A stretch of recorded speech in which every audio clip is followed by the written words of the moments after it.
Okay, ji, assalamu alaikum. Welcome back. This is going to be our first lecture after the closures, and the purpose of this lecture is to recap what we have done so far, and also to outline to you what the scheme of this class is going to be now that we are going to be going online. So the scheme is that we're going to do these some of these lectures on Google Meet in a recorded format, where I'll just recap what we have done so far, just to give you a sense of continuity, so that we can begin on new material. And as I move towards new material, I'll be providing you with the slides as well, so that you can follow along with the lecture, right? And for right now, I'll arrange some live sessions then where we can have a Q&A session with each other. So in case you've got then any questions, then that could be addressed in that live session, right? So this one is just a recording, and then I'll do a live session for the Q&A a bit later in the week. Right. I have provided a course outline to you, an updated course outline, which is available on our Google Classroom website.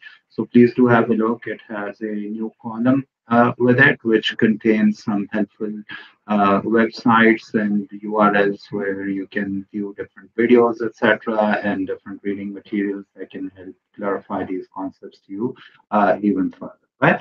Now, I'll start at the very beginning of where we were at the semester, and slowly and gradually I'll move forward from there. So if you remember, we began our conversation with the idea of where did science begin from, right? So the beginning of science is what we are concerned.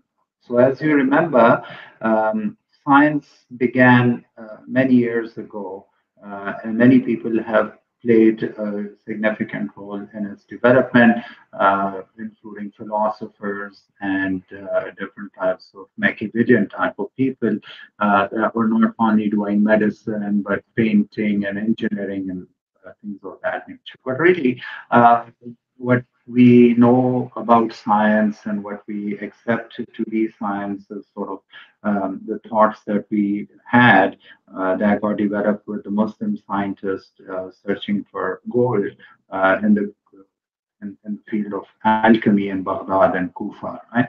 So what we got from the Muslim scientists is what we termed in our lecture as the scientific um, scientific method. Right? And this is what basically science is all about. The scientific method is, we said, systematic in nature, and in very easy terms, is procedure. So the scientific method is systematic, that is, it is procedure. That means that there are going to be steps available to us, and these steps have to be clearly stated, right?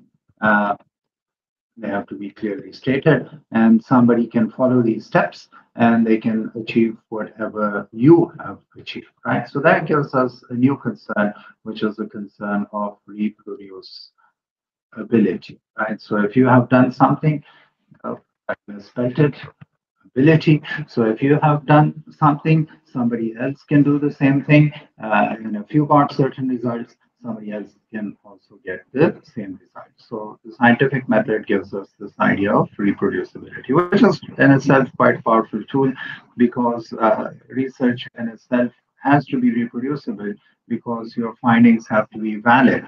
If your findings are not valid and somebody else is getting a different result than you, then clearly either you are wrong or that person is wrong, right? But if there's reproducibility and that there is a systematic procedure that is followed, then therefore we're going to have the same results coming out. So therefore we can claim that our research is more valid than somebody else's. Right? Now, along with this, came this concern, which was that what we called as the experimental method. And this happens to be the key method of science, where initially we were concerned about inanimate objects and different types of physical phenomena. And these scientists were coming up with different experiments to experiment with these phenomena and to sort of understand or develop an understanding of how things work. Right. So experimental method has been applied to different types of concepts such as gravity, motion of the planets, the makeup of different types of stars that are far away. We have taken measurements of things. We have measured the distance between the Earth and the Moon, etc. So these were different types of concerns that we had, and different types of experimental methods evolved to sort of figure out an answer for these things. If we really look closely at the experimental method, we get two basic things. One is to sort of understand how things work, and second is to understand uh, dynamics or the change that takes place. Right. So these are basically the two concerns of the experimental method. One, to understand how things are, why they are in that way. Right. So, for example, if we are concerned about some sort of a element, then we are concerned with this basic epistemological question as to how or what that material is made up of. Right.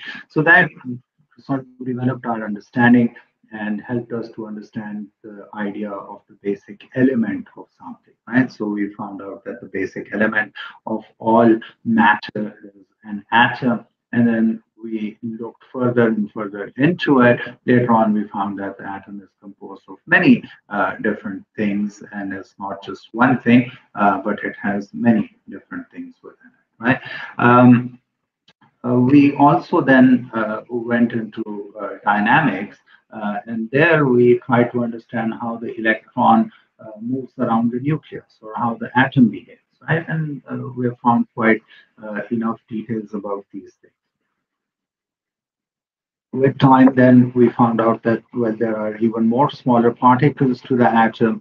So the greater the understanding that we developed about these things, the better it was for us, or understanding also deeper, right? And as we identify more and more things, we are going to be understand about their dynamics as well, and we're going to try to comprehend how changes take place within these new things that we're finding. Right, so that's the experimental method, mostly concerned about inanimate things. But then later on, things change, right? Things change in the sense that the experimental method moves from inanimate things to towards people.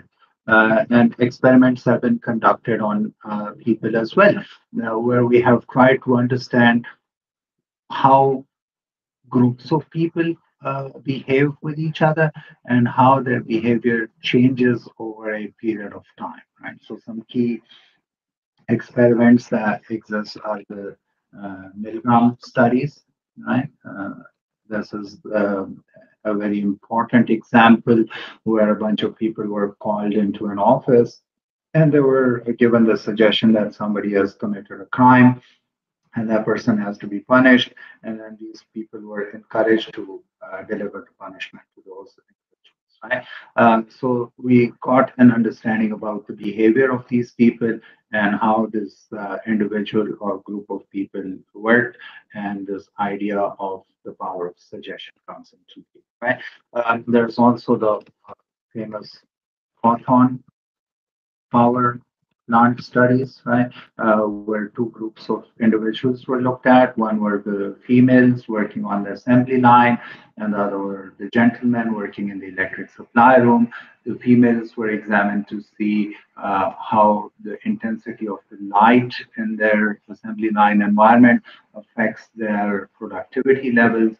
So when they increase the light, the women's productivity level increased. When they dimmed the light, their productivity level decreased. When they brought the lights back to normal, their productivity level went back to their average, right?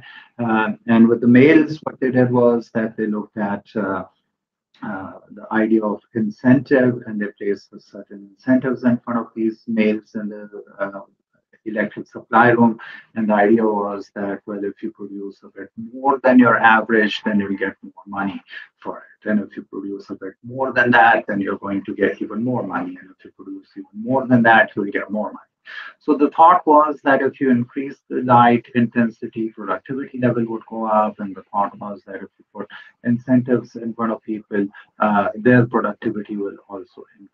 However, what turned out was that erroneous results were found where the productivity level were going up when the lights were going down. Productivity level did not go up despite incentives being thrown in front of people. So that created a lot of confusion. And later on, the pioneers of this, the Elton Mayo and F.J. Roethlisberger, came up and they said, well, oh, there's something else going on in the picture, which is this idea of human behavior. And we have to understand human behavior more in order to understand this social phenomena or the way that these groups of individuals are behaving in a social environment. Right. So there's different types of experimental studies that have been conducted on people as well. Right. There's also a very famous experiment that we talked about, which was called the Pavlovian dog experiment, right, where a bell was rung in front of a dog to sort of before food was provided, and this was done a couple of times, and then just the bell was rung to see how the dog behaves, and they found that even this idea that food is going to be delivered after a stimuli creates within these individuals or these dogs, for that matter, this expectancy that something is going to be happening, right? So just the ringing of the bell starts up their digestive processes, and that these dogs were salivating before, despite no food being provided to them, right?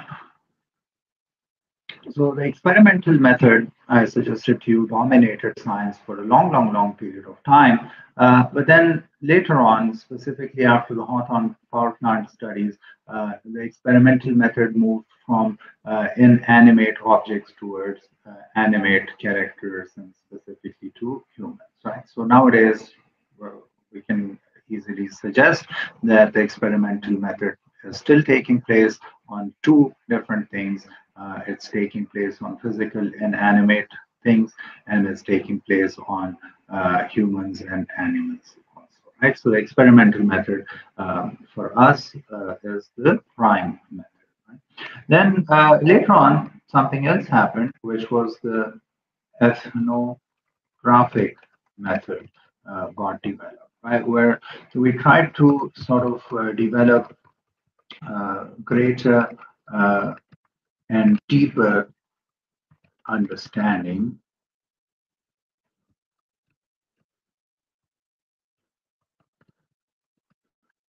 sorry about the spelling, it's difficult to type and think at the same time, so please excuse me. So the ethnographic method got concerned about developing greater understanding, right, or deeper understanding. So how did it do this is that it had a very simple concern, which is the concern with the mundane versus the exceptional, right? So we're not concerned about the exceptional in this method. Now we're concerned about mundane and that. What is the what's the difference between the two? Well, exceptional are things that are exceptional. That don't happen very frequently. For example, winning the lottery is an exceptional thing. Hitting the prize bond number is an exceptional thing. Suddenly finding a big bank balance in your bank account is exceptional. What is mundane? Well, the mundane is that you're going to get breakfast every day, or you're going to get lunch every day, that your car is going to function normally, and you'll go from one place to another and do certain things, right? So that's the mundane. So what is the ethnographic method concerned about? It's concerned about the routine. It's concerned about the normal things that happen, the normal behaviors that people are exhibiting. Right? So the idea was to sort of understand what is normal for the people and what is the routine for these people and how do they function, how do they think, and how do they work. So that's basically the idea there. I told you that the ethnographic method is something that was used extensively during the time of colonization, or you can say pre-colonization, right, where different priests were sent or religious people were sent to far-flung areas to live amongst the locals, to understand the behavior of the locals, to comprehend how they work, how they function, what they thought about, what their fears were, what they believed and what their expectations of the future were like, and what were their cultural artifacts and their normal, cultural type of things that they did. Right. So the more that the ethnographic studies allowed us to understand these people, the more we sort of understand these people's fears and their hopes, right, and their dreams. Right? So once we understand your fears and we understand your, I did a misspelling again, THE, their hopes and dreams, right? So once you understand the fears and the hopes and dreams of the people, then you can sort of govern them. You can do whatever you want these people to do for you. Right? So the ethnographic method has been used quite extensively pre-colonization period, and this simply is something that I suggested to you was used for the idea of subjugation. Right? And sort of suggesting that you're bringing people under you, right? Because you understand them and now you can have them do certain things for you. So you subjugate them and they're no longer free to do or think the way that they were thinking. So the ethnographic method belongs to this complete separate category of research as opposed to the experimental method, where the experimental method is going to introduce stimuli and then see how behavior or see how the actions of certain things change. Right? Whereas the ethnographic method is not introducing any type of stimuli, rather it is trying to capture the status quo in great detail, right? So this belongs to a completely different category as opposed to the experimental method. So if we were to come up with these two categorizations, we can say that the experimental method belong to the category of the quantitative methods, and the ethnographic method belongs to this category of qualitative. So these are the two key methods for both these categories of research. For the quantitative, the experimental method is the key method, and for the qualitative, the ethnographic is the key method, or the dominant method, or the more preferred method. The method, if you apply, you find it very easy to publish your paper. You find many people willing to accept this paper. The findings are reproducible and they are undeniable. Right? And the ethnographic method is a longitudinal study as opposed to a cross-sectional study. Cross-sectional in the sense that only a limited time period is sort of used to engage with the people, or I mean that people are engaged with for a shorter duration of time. Right? And versus longitudinal, meaning that the subjects are studied over and over again over a longer period of time, right? For example, a year or 2 years or 3 years, right? So one is cross-sectional, which is experimental. The other is longitudinal, which we can say to be the ethnographic. That doesn't mean that we can't have longer experiments or shorter ethnographic studies. That's always a possibility. You can come up with hybrid type of applications of these methodologies, but these are definitely possible, right? So I just used a new word for you, methodologies, right? So methodology is a complete way of going about brain research, right? It includes everything, right? From the research design, the philosophy, and all these things, right? So one methodology that we have is the experiment, right? Which is a quantitative methodology. And the other methodology is the ethnography, which is a qualitative methodology, right? So these are two ways of going about doing research. Now, because the ethnographic method has led to subjugation, now the question is, how do you do the opposite of that?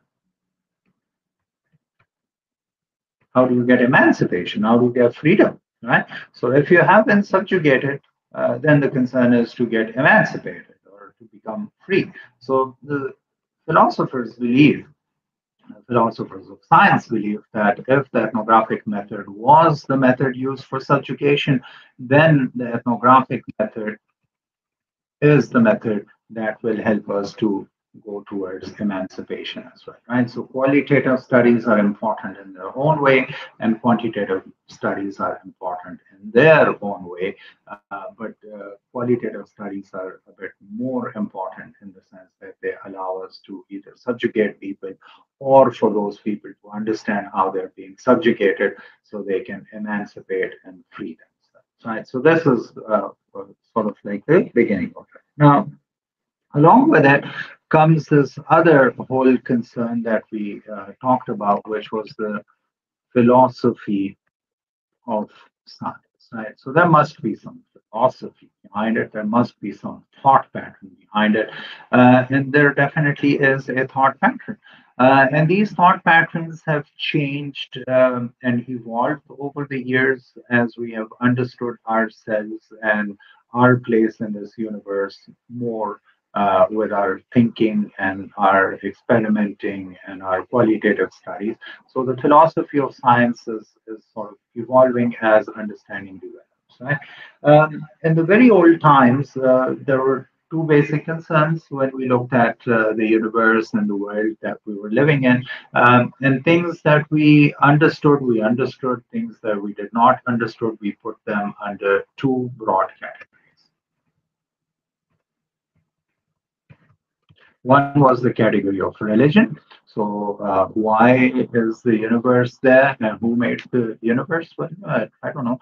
So, here's the easy answer some sort of a deity or some sort of a god did it, right? So, that's the religious perspective. If you don't have religion or you do have religion, but something happens which you don't have an explanation for, and neither does the religion have a explanation for. So we would say, well, oh, it's very simple. It's magic. So these are two basic concerns that we have at the beginning. Right? Now, religion has taken its own tangent, and it's completely self-collected in its own philosophy and its own outlook about life, and that's perfectly fine. In religion, we find that there's a spectrum of religion. On the one side, we have, for example, the belief spectrum. Right?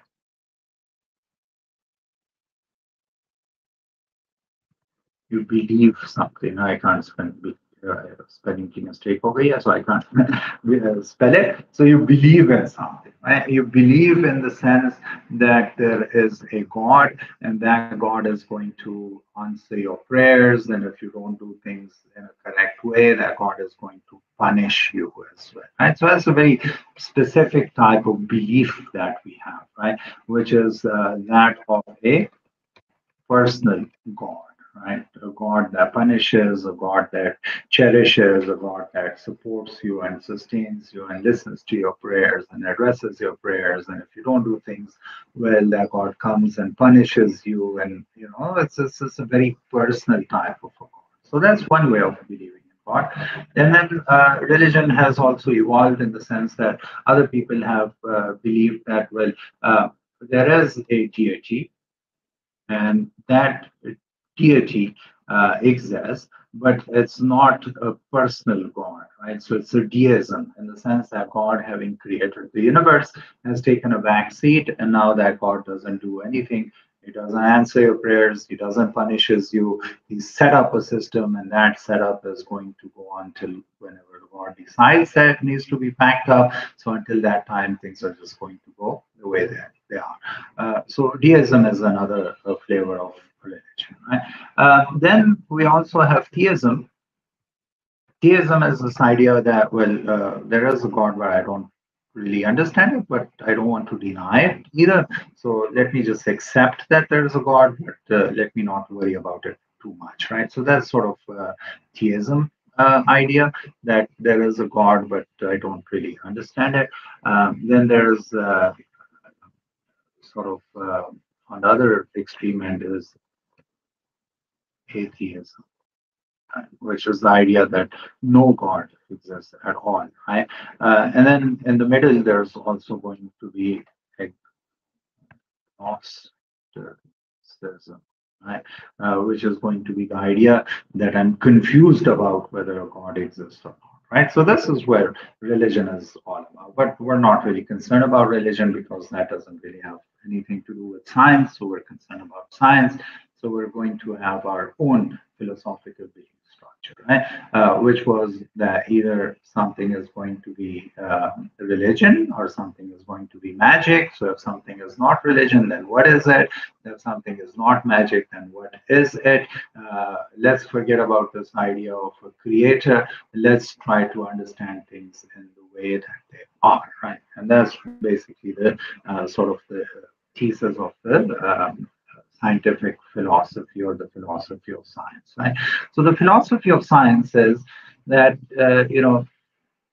there's two ways to look at this picture. One, that I believe in this idea of dualism, right? Or I reject the idea of dualism, right? Duality versus non-duality or singularity, right? Dualism means that, well, there's going to be two things. One, for dualism, is the phenomena, and the other for dualism is phenomena, right? Phenomena are things that we encounter in our daily lives. We see them, the sun shines, the moon comes up, the moon goes down, weather patterns change, things fall from the sky, things that you throw up into the air, they come back down. That's a phenomena. So these are things that we can be asking questions about. And then once we ask our question, we can sort of understand those things and then deliver our understanding to somebody and say, well, this is called a phenomenon. Right? On the other hand, there's this idea of phenomena. Phenomena are things that the philosophy of science and dualism says, well, I don't really know. You can ask a question, but there's nobody to provide you with an answer, right? So if you have a phenomena concern, then you really shouldn't be asking that question because that question is unanswered. Right? So this is basically what we have gotten from Immanuel Kant and his critique of pure reason.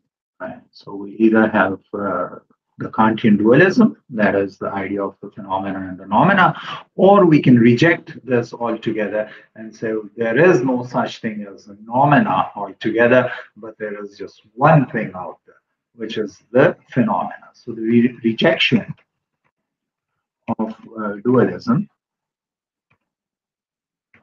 as the rejection of the phenomena and saying that only the phenomena exists, right? That is, all is phenomena. So the question then is, which one are you? Are you going to accept the philosophy of dualism and continue on with your belief that there is a greater being out there and that greater being, having created everything, still has a role to play in how things are functioning? And if so, then there's also going to be phenomena present as well. So our science is going to be only concerned about the phenomena, and we can ask certain questions about that phenomena, and maybe not today, but maybe tomorrow. If not tomorrow, maybe day after tomorrow, we'll be able to find an answer for this. And sort of pacify the phenomena is concerned, right? And there is also concerns about phenomena, so we shouldn't really be asking questions about phenomena because, come on, who are you asking this question from? God doesn't talk to people, so you can't get an answer. So whatever question that you ask is going to be a rubbish question, so let's not even ask that question, right? On the other hand, if we reject this idea of dualism, then we're saying, well, okay, so now there is no phenomena at all, meaning any question that is a fair question is askable and we can find an answer to it. We may not have the tools for it now, so someday we'll have the tools for it when we get the answer to that question, and that will be the end of that story, right? So we can, you get this idea that the philosophy of science is not a single philosophy, so to speak, right? It is a something that is going to be evolving and changing depending upon who is doing that science. So it doesn't mean that in order to do science you have to be an atheist. Rather, you can do science and you could be, accepting the Kantian duality, or you can be rejecting the Kantian duality. That's completely fair. But for the most part, science rejects the Kantian duality and goes towards this idea of uh, uh, the phenomena on, right? But then I'll say that with a pinch of salt, right? Not all science rejects the Kantian duality. In the qualitative research, you can continue holding the Kantian duality to be correct. But if you do quantitative research, if you do an experiment or if you do a survey, so to speak, then you're sort of rejecting the Kantian duality altogether, and you're saying, okay, everything is a phenomenon, right? So there's evolutions taking place, and as we move along, new and new philosophies will come up, and things will change, right? But interestingly, Aristotle seems to be a uh, an important character in this whole picture because, after all, he's sort of like one of the founding fathers of philosophy, and he's played a huge role, right? So Aristotle is quite an old character, existing something like 3,000 something years ago, and that character has thought about pretty much everything that man could think about. He's thought about ethics, he's thought about beauty, and he's thought about physical phenomena. He's thought about the idea of creature existing that's a bigger creature than everything.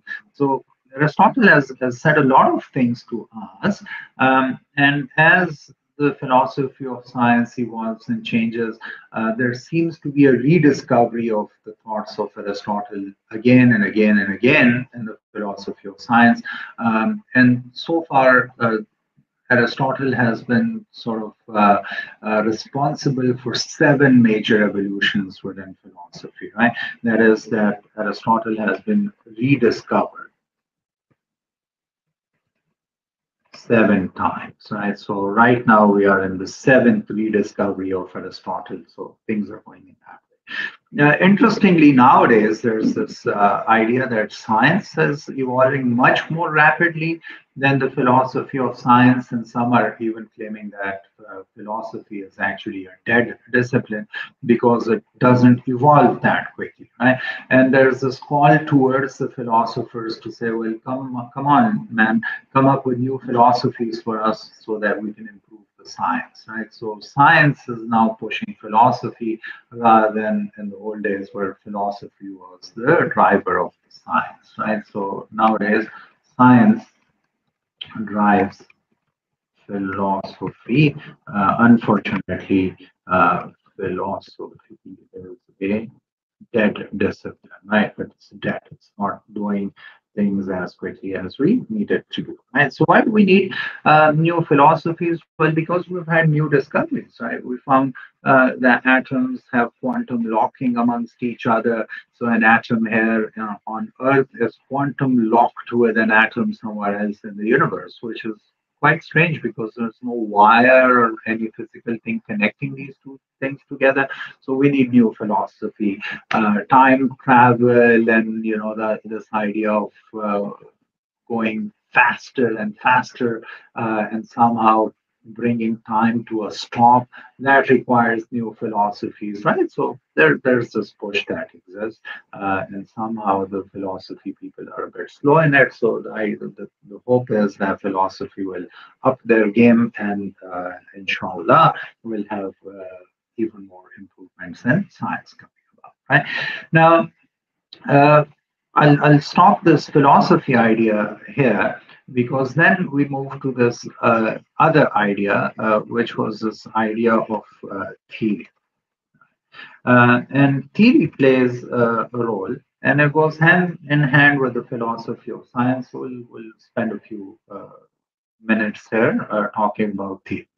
So, theory, we said, happens in three broad categories. There are grand theories, theories about everything, right?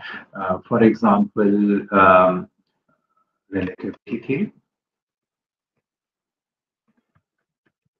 That's a theory about physical phenomena everywhere, not just on Earth, everywhere in the universe. Right? It's a grand theory. It brings together a lot of things together. Right? There's the Marx theory of capital, right? Or capitalism. Right? So that doesn't explain one culture and its capitalistic behavior. Rather, it supersedes all cultures and explains capitalism across the world. Right? There's other theories as well, such as uh, Darwin's theory of evolution. Right? So these are theories, right? And I'm sure if you think about it, you can come up with many more ideas of theories as well. But there are not many, right? There's only a few.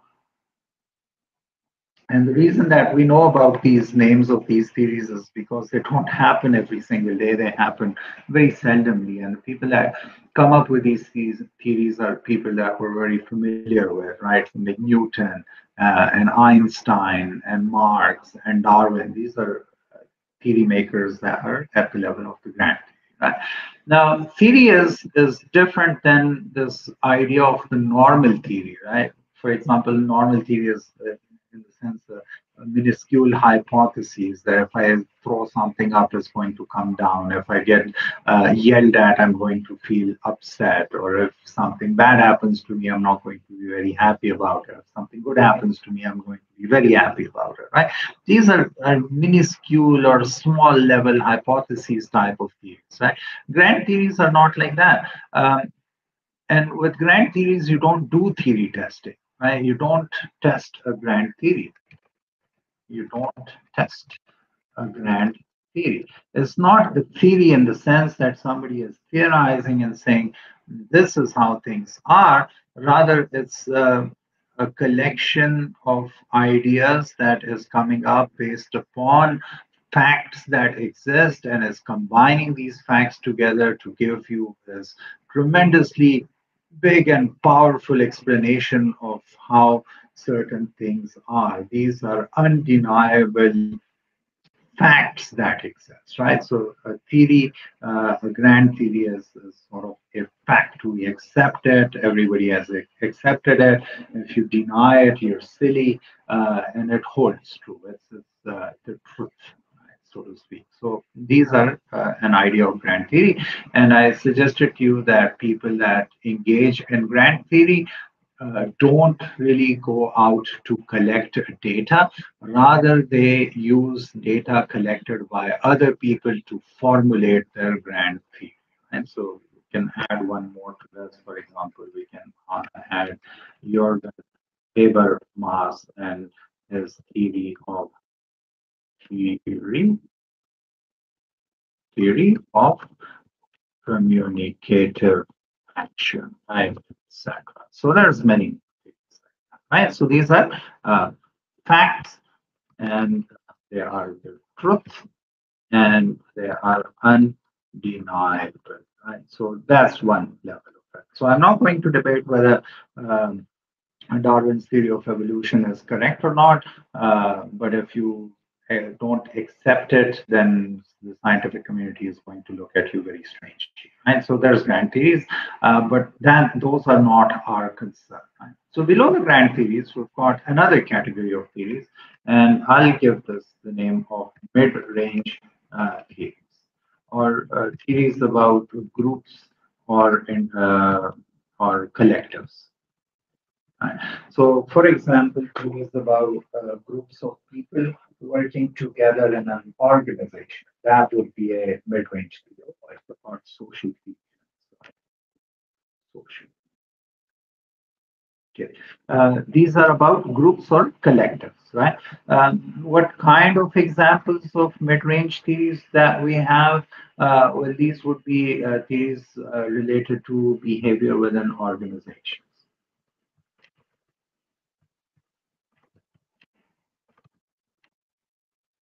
or group behavior. Right?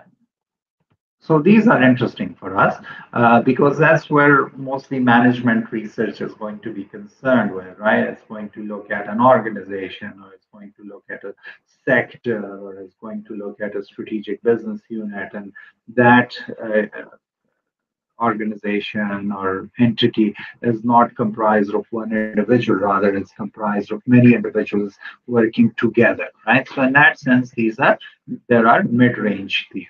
Right? And these two are factual, and we accept them to be true until they are proven false, or some new theory comes that gives us a much better explanation. So then they can be superseded and new theories can be placed in. And the last are the substantive theories. These are small theories that are basically concerned about individuals. Right? These are not concerned about groups of individuals, rather they are concerned about a single individual, and we theorize about how single individuals behave and think and so forth. Right? So for us then, as management researchers, my take on this is that we're not concerned about grand theories too much. We're not concerned about substantive theories either, rather because our unit of analysis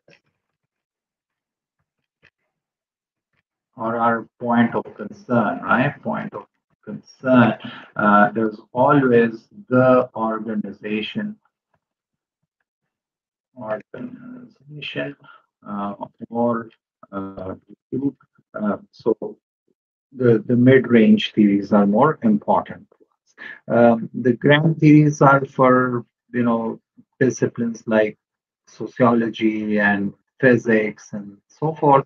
And the substantive theories are more for disciplines like psychology.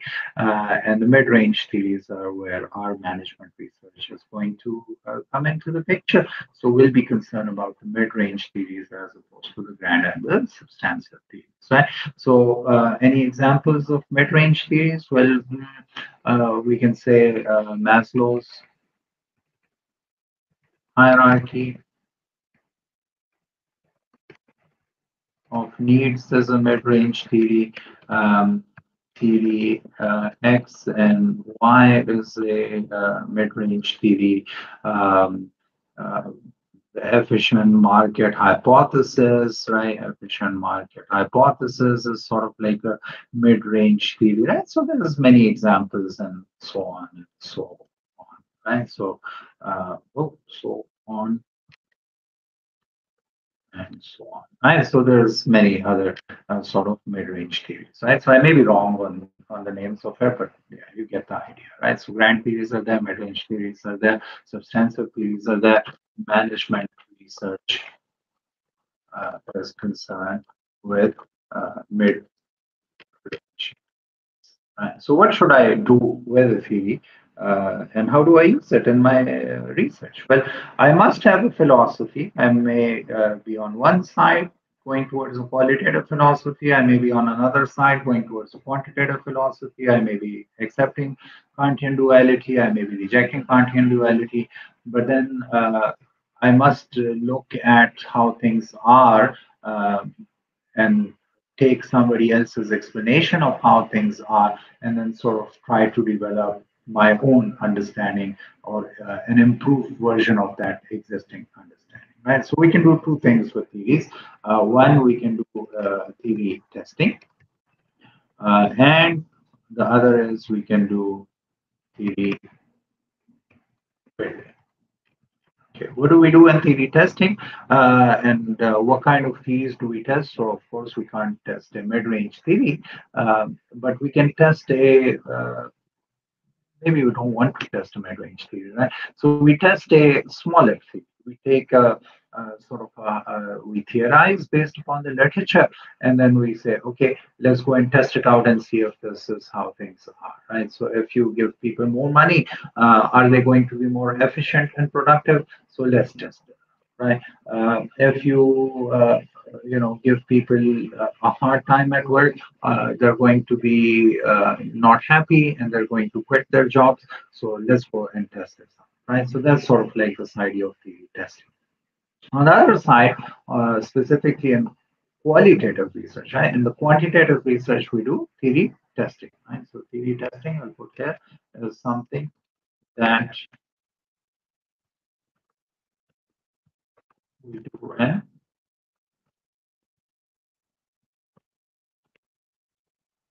research, right? And quantitative research. And theory building is something, oh, if I can't spell today, something that we do in qualitative research. So how do you do theory building? Well, you take an existing theory, you use that as a lens to see how things are, um, things that the theory explains to you, and you find that to be in the same way in your data, well, fine, the theory is working. But then sometimes you find in situ, right, in situ things within the situation. Meaning that there's something that we're finding from within our data which we had not prepared for, right? That would be sort of the induction that happens and things evolve and things come from our data, right? So that's the in situ. So if I have some new concept coming out from my data, which my theory did not talk about or explain away. So now I need to explain that thing somehow. So I need to take that existing theory and add to this additional power of explanation to explain this in situ item that I have found.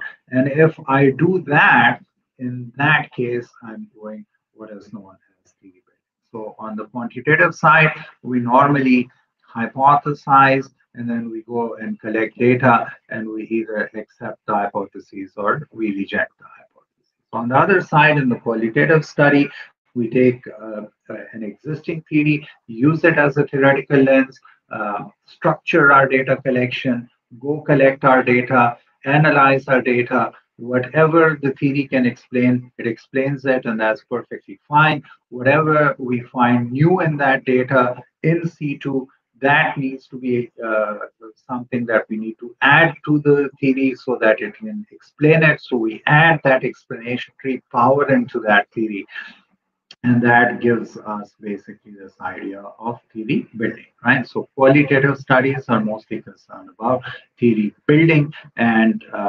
quantitative studies are mostly concerned about theory testing, right? Now, they sort of go hand in hand, right? All these mini theory testing come together to form a theory, and then somebody can use that theory to build the theory, and then we can come up with new minuscule hypotheses, and we can test them and we can add them to the theory again. So that's sort of like the cyclical thing, quant, qual, quant, qual, quant, qual, qual, quant, etc. Right? So this is how things go. They're not completely separate disciplines in that they are commiserable rather than incommiserable.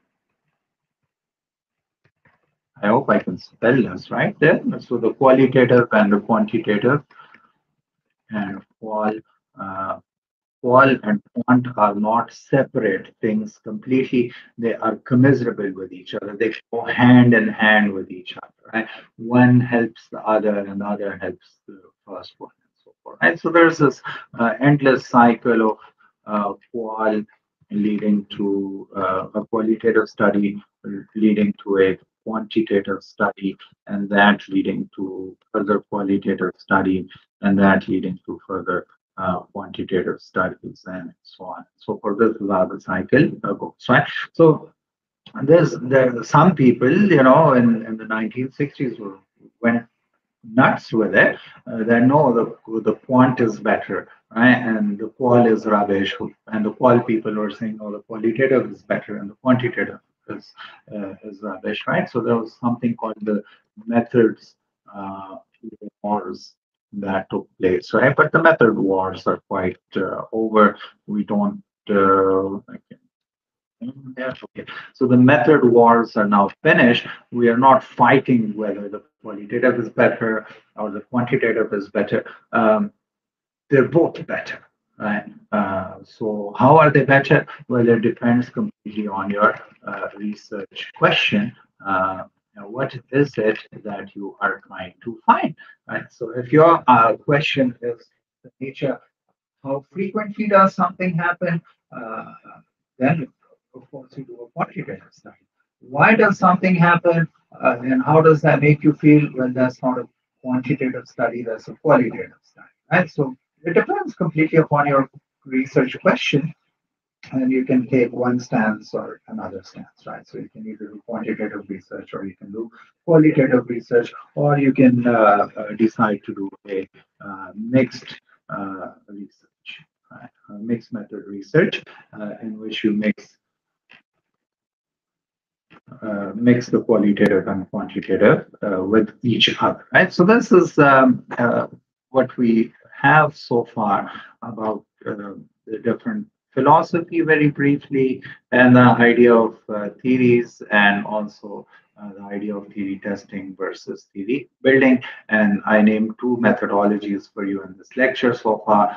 One is the experimental methodology, and the other is the ethnographic methodology, which are the highest level of methodologies for each of these disciplines, the ones that we take to be the most genuine type of research, right? Mixed methods research, there's nothing wrong with it, but it's more difficult to do because that mixing has to be somehow shown, right? It's not just multi-method research, right, which is quite different. Multi-method research is where you have the quantitative separate, whatever you find from that. It's the answers maybe one research questions, and that's it. And then you've got a qualitative research that answers or addresses another research question, and that's it. That's a multi-method, right? You're using two methods, but you're not linking them with each other. A mixed method study is where your quantitative affects your qualitative, or your qualitative affects uh, your quantitative. There's this interlinking or interleaving between the two of them, right? So mixed method is also possible, multi-method is also possible, uni-method studies are also possible, where you simply do one method, either a quant method or a qualitative method, right? So that's the possibility that exists. But for right now, I'll suggest that you don't go for a mixed method study. You decide either to do a qualitative study or you decide either to do a quantitative study. But please don't go for a mixed method study, because it would be too difficult at this level. Maybe if you decide to do a PhD later on, then you can think about using a multi-method or a mixed method study. For right now, my suggestion is to stay with a uni method, either quant or quant. So what drives your research, right? How do you decide on which direction to go? Well, we have to be clear, right? One is our own personal philosophy, right? Your philosophy, and the other is your research question. These are the two things that drive your research study. So, what do I mean by your research philosophy or your philosophy? Well, that's basically this element of subjectivity. being introduced into the picture. Subjectivity, in the sense that not all of us see the world to be the same way, right? Your view of the world may be different than my view of the world, and there may be other people who view the world the same way that I do, and there may be other people in the world that view the world the same way that you do. But your view of the world has to be clearly mentioned, right? How do you see the world? And if I'm doing the research, then I need to clarify how I see the world. Right? So if I see a world in one way and you see the world in another way, then the questions that we can ask from this world are going to be different, and the answers that we can find about the questions that we're asking are also going to be different. Right? So, for example, if you have this worldview of you accept the Kantian duality, so then you're seeing the world differently. And if I reject the Kantian duality, then I'm seeing the world quite differently as well, right? So there's a lot of subjectivity there, and that's not a bad thing. What that means is that the research is not something separate from the researcher. The researcher drives the research study, because the view that you take of the world is going to determine the type of research questions that you're going to be posing, right? So if I am completely concerned about the phenomena and I'm concerned about theory testing, then of course you can guess that my research questions are going to be quantitative in nature, and I'm going to use either of the two major quantitative methodologies. Either I'm going to use the experimental methodology, or I'm going to use the survey methodology. But if my concern, my worldview is different, and I've got this subjective worldview, then I'm not going to go for an objective type of a question. Rather, my research question is going to be then what happens and why does it happen and how does that make people feel and so on and so forth. So my questions are different, and then the nature of my data is going to be different, and the methodology that I require for it is going to be different. So I'm either going to go for an ethnography, or I'm going to go for a case study method, or an action research, or an archival study, or a क्या नाम है उसका, uh, I forgot the name of it. That strange one, right? That Karimullah and Shakirullah does, right? So we can do one of those, right? So it depends, right? It depends on the subjectivity of how the researcher sees the world, right? So there's two ways that we can see the world. One is that the world is out there, and it is separate from us, and it is completely understand everything. Right? And we can know anything. Right? That's one. Another is that the world is not separate from me. I am a part of the world, and what I do changes the world. Right? And it's not singular. People see it differently, right? So I can either have the first or I can have the second. Either one is fine. It depends completely on you, how you perceive the world. But you can go one way or the other. So if you take the first one, you'll go for either a survey or an experiment. And if you take the second view, then of course you're going to go for one of the qualitative methodologies and subjectivity. Right? But the idea is quite simple. The number one here under subjectivity heading is going to go for a quantitative study, and number two here under the subjectivity heading is going to go for a qualitative study. Right? So one is concerned about deeper understanding, and the other is concerned about testing little theories and accepting or rejecting things. Right? Now, it would be important here for us not to forget Karl Popper